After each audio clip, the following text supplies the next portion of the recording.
नमस्कार दोस्तों, मैं सौरभ गुप्ता आप सभी का स्वागत करता हूं आज के करंट अफेयर्स के इस वीडियो में। वीडियो शुरू करने से पहले आपको बता दूं कि food corporation of India limited यानी कि एफसीआई की वैकेंसीज आ चुकी हैं, तो सभी लोग जल्दी से एफसीआई का फॉर्म भर देना। दूसरी बात कि यूपी ट्रिपल एससी का जो लोअर पीसीएस का एग्जाम फॉर्म निकला है, उसको भी भर लेना क्योंकि शायद 19 फरवरी उसकी लास्ट डेट है। और इन दोनों ही एग्जाम का जितना भी स्टडी मटेरियल है वो मैं अपने टेलीग्राम चैनल पर प्रोवाइड करूंगा, जिसका लिंक इस वीडियो के डिस्क्रिप्शन में है।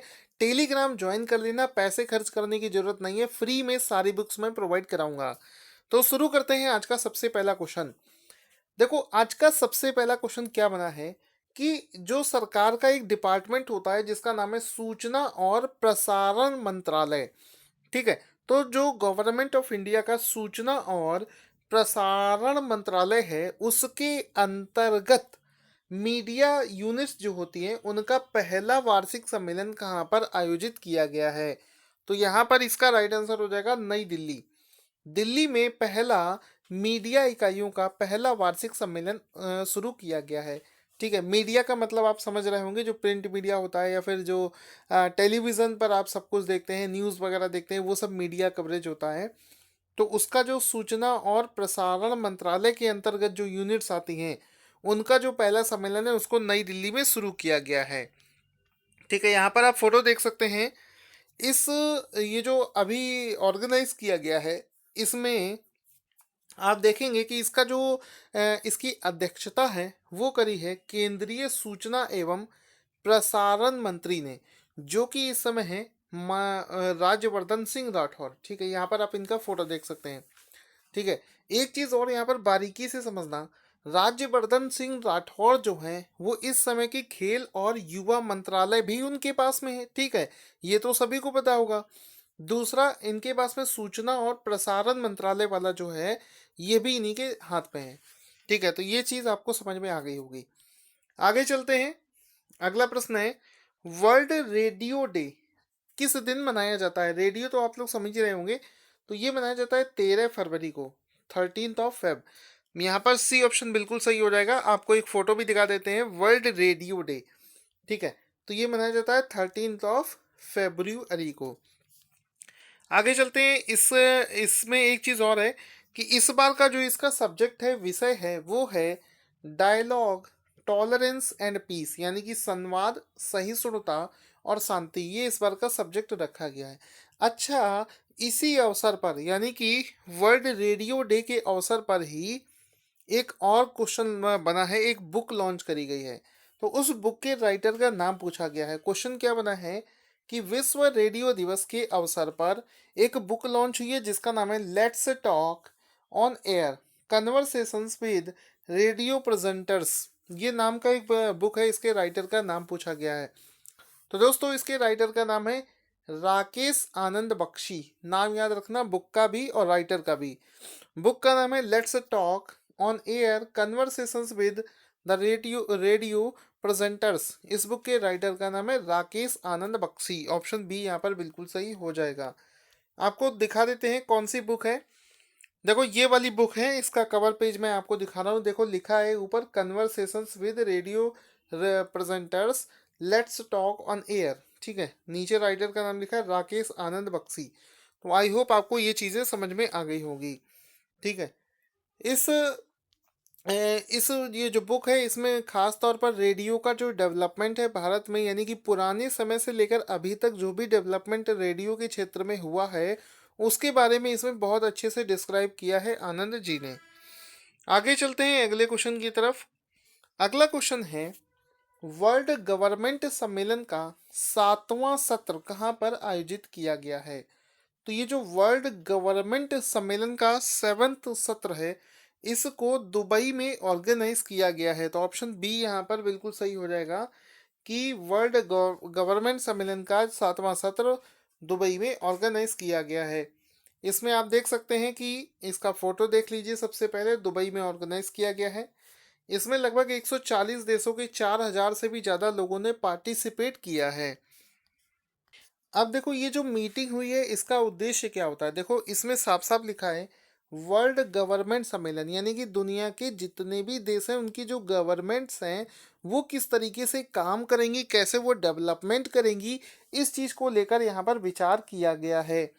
ठीक है। साथ ही साथ में इनकी कोशिश रही है कि जो भी आगे आने वाली पीढ़ी है उस पर एक पॉजिटिव इम्पैक्ट हम लोग कैसे डाल सकते हैं, उन सब चीज़ों पर यहाँ पर बहुत बड़े लेवल पर डिस्कशन किया जाता है। अभी देखो एक सैन्य अभ्यास हुआ है। उस सैन्य अभ्यास का नाम है कोबरा गोल्ड सैन्य अभ्यास। नाम फिर से समझ लेना, कोबरा गोल्ड सैन्य अभ्यास। इसको थाईलैंड और किस देश के बीच में शुरू किया गया है? तो देखो ये दो देशों के बीच में ऑर्गेनाइज करी गई है, थाईलैंड और अमेरिका के बीच में। ठीक है, यहाँ पर सी ऑप्शन गलत है, यहाँ पर थाईलैंड फिर से लिख दिया है, तो ये ऑप्शन हटा देते हैं।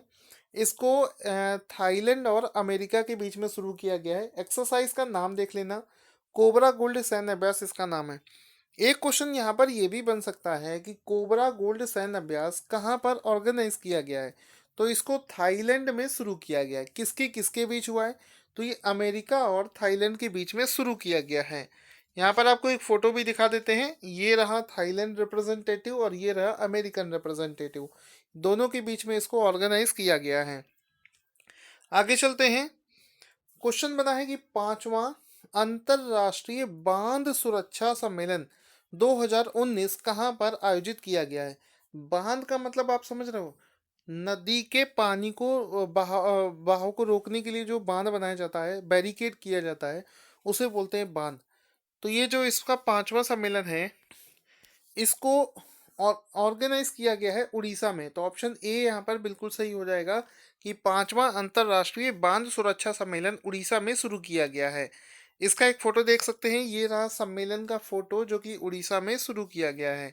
अब इसमें मूल रूप से करना क्या होगा? करना सिर्फ ये है कि इसमें ये डिस्कस किया जाएगा कि बांध जो होते हैं नदी के ऊपर जो बनाए जाते हैं उनको कैसे और अच्छे तरीके से बनाया जा सकता है, कम खर्चे में और बेहतर तरीके से उसमें कैसे डेवलपमेंट हो सकता है, उस बारे में यहाँ पर डिस्कशन किया जाता है, या फिर कौन सी लेटेस्ट टेक्नोलॉजी का उपयोग करके हम उसको बना सकते हैं। आगे चलते हैं।